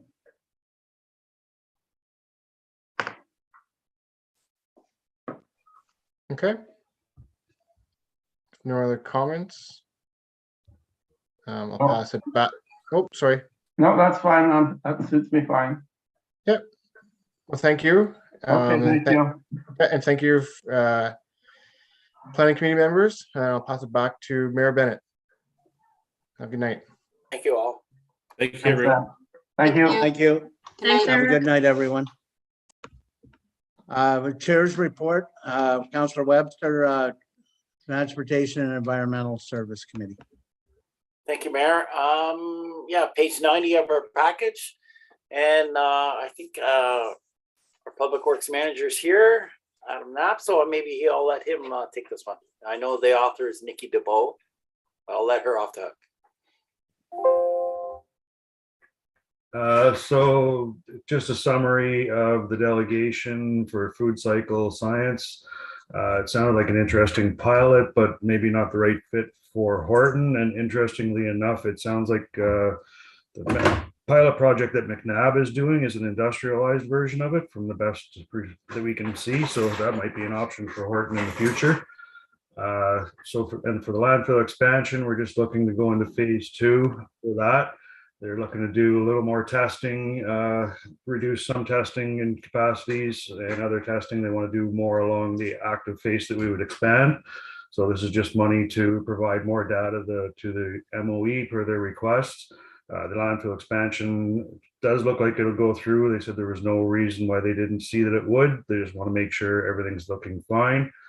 And as far as next item, it's boundary road agreement between Horton and Admiston Brumley. The main discussion topic was on Golf Course Road revolving around the TORC funds, but staff feel that we have come to a mutually beneficial agreement. And we feel that this will solidify the partnership between Admiston and Horton for many years to come. Great, thank you, Adam. Just to comment before we start going around the table here. During the delegation, I just want to express to council that the public advisory members had great input on this. I learned a lot from a couple of the members out there about this process, and it's great input that I learned about, and their thoughts on it and their history and their knowledge of how that process works. So great job the public advisory members are doing for our committee, the test committee. Comments, questions out there? Yeah, Deputy Mayor. So can you explain just briefly what this food cycle science, what is that? So essentially you take your food waste and it's almost like a bread maker, and you put it into this machine, and with overnight or within a set amount of time, it will turn it into a dehydrated substance, which is then can be composted. So basically it's just compressing your food waste, taking the moisture down. It's interesting because 25% of landfill waste is food, and it does contribute significantly to greenhouse gas emissions. And as we all are knowing now, that landfill expansions are expensive. So anything that we can divert out of that and recycle is a good thing. But in this pilot project, it's quite expensive to get these little bread makers. And if our neighbors are looking at an industrialized version, I feel that was more a suited situation for us. So the option is out there to try this maybe down the road if something doesn't work out with McNabb's pilot project. But I think for a back pocket, that's probably a better option to divert some of our food waste away. So is this like an indoor unit? Does it go with your garburator or outdoor unit, or? Essentially, it sits on your kitchen counter somewhere that is convenient. It has a little pail in it. You collect all of your food waste. When that's full, you hit start, and it just dehydrates it down into almost like a thin pellet, look like a wood shaving type deal. They say it as compost, but as Council Webster noted, Tyler Anderson said, well, no, that's not compost. You can't put it into your gardens. You've still got to do the process of composting it into something that is viable to use in your gardens, or you'll throw off your pH balance and everything else. He explained it much better than I, but essentially it is a good idea to me, and I think most of the members of the test committee. It sounded like more of a city solution where, us being more rural, we have the option to compost and do other things that most of our residents already do quite well. And again, if McNabb is pulling this project, we should look at that option and see if it's viable for us as well. Okay, thank you. Great, thank you. Any other comments, questions? The whole report. No, seeing none, I thank you, Adam. Oh, Councillor Humphries. Just a quick question, Adam. With McNabb going, are they looking for somebody to, I know some of the old incinerators, they needed to group together a bunch of townships to make it worthwhile, make it viable for them. Have they put their hand out to say, can Horton contribute so much product to keep this business going, or? Very not? loosely, they sent out a memorandum of understanding. We didn't sign it, but we expressed that we would potentially be interested in it. There's still numerous questions to answer of what are the tipping fees? How much would it cost us to divert it? How much are they looking for? Will it benefit us by diverting there? Is the cost worthwhile, in the long run, to save what we would potentially put into our landfill? So again, interesting in theory, lots of questions still to be answered, but we should definitely keep an eye on it. That's great. Thank you.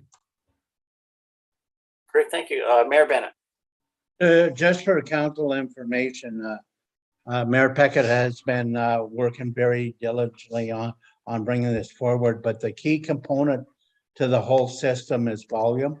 And we don't have enough volume in Renfrew County and Lanark County combined in order to feed the system. And it really, the city of Ottawa that needs to come to the plate, and at least 50% of their stock be diverted to the Braeside landfill site. And that's the sticking point right now, is to get it there so he knows how much it would be tonnage wise for the neighboring municipalities to support it. Can't do that until he gets to the point of having them figures in front of him, and they're working at it, but it's quite a piece away yet before it could actually come to our table with a viable solution to it. But it is a nice system, and it does have big advantages. So it's Tom's working real well with the people out east trying to put something together. Great, thank you. Anything else? No, seeing nothing, I'll pass it back to you, Mayor. Thank you. We are now on to information correspondence. Councillor Cleroux, would you like to take it? Sure. I think the big item, which I encourage any resident, if you're just thinking about running, there's an information information session on if you want to run to council. I believe it's posted on a website. I think I've seen it. And Facebook. I encourage any resident, if you want to run for council, I think it's a very good opportunity to learn what's required, I guess. And even states, that even if spouse and partner should attend to determine, what's the rules and what's timelines and what's how much time it takes from for council. And I just encourage them to if you want to run for council, is to definitely take a workshop. And that's it for myself. Thank you. Councillor Humphries.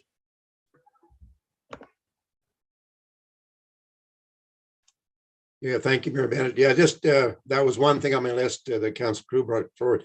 That farmland forum on March 24th, I'll probably be attending that. It's got some really good speakers of the University of Guelph, etc. So I'll be taking that. I think it's going to cost $50, but I'm sure the township will pick up the tab, and if not, I'll just pay for myself.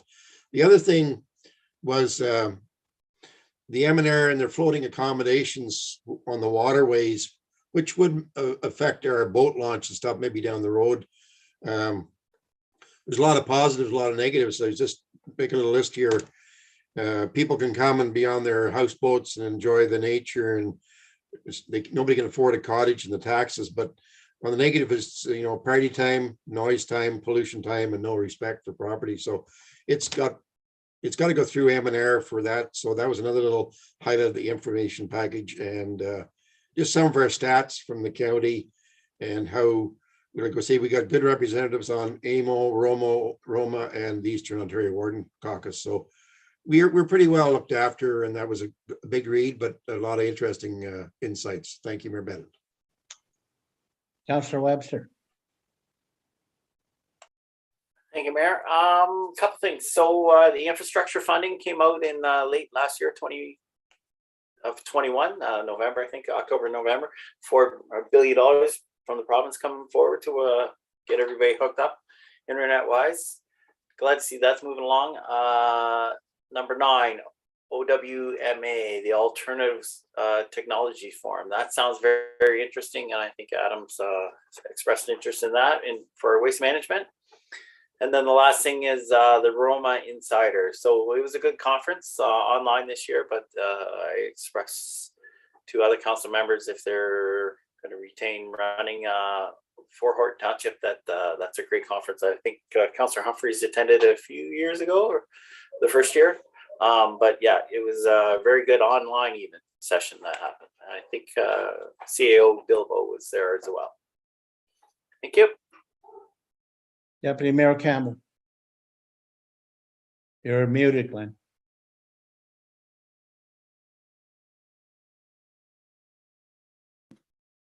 Sorry, my cat's being vocal tonight, so I gotta stay quiet.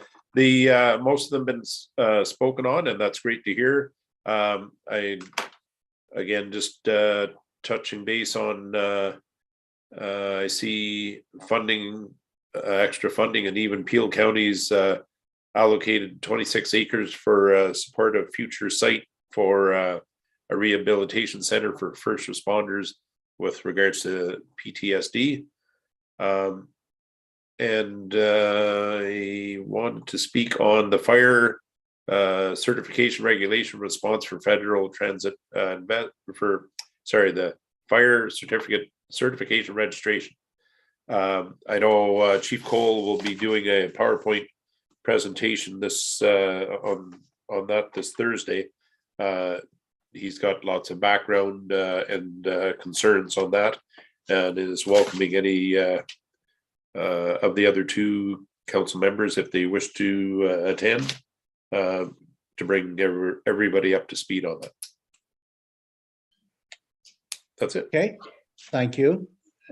And I would encourage all of council actually to see Alan's presentation on where we're going with the fire training. It appears right at the moment to be very costly down the road to the municipality. So it's something that we got to be well educated on, and we need to make sure that we get it as correct as we can get it. Also, on the farmland farm, there's some very interesting items on there with the speakers that we can get educated on, so we know how agriculture in the rest of Ontario fits in with Renfrew County. So we need to get that information going forward. And that's about all I have at the moment. Tom mentioned the internet, and there's good things happening there, and hopefully we get all connected to satisfaction, that everybody has good internet service, and that we actually can, they can enjoy what we can't, right? They can't right now. So that work, that's moving. That's all I have on that. Any other questions? None? Action correspondence, we don't have any. Bylaws, you want to do 2022-15, Hope, or you're doing it all at once? I'll read out the resolution when I read out the rest of the resolutions, but if anybody has any particular questions regarding the lame duck bylaw, I'd be happy to answer them. It is a standard bylaw that we do every election year, just in case we don't have the 3/4 of the council coming back to the table, and it's basically just delegated authority to the CAO clerk. Okay. No notice of file motion for next council meeting. We don't have any. We're almost into the we're going to get through the 4 years without having any. Council and staff member concerns. None. Motion for reconsideration. We can throw that in the same file as we throw number 11. Resolutions, and I'm going to, because we've been at this quite well, I'm going to ask anybody if they would like a 5-minute break before we move forward with the resolutions. So we're going to call it for 5-minute break before we move forward. Sure. Okay.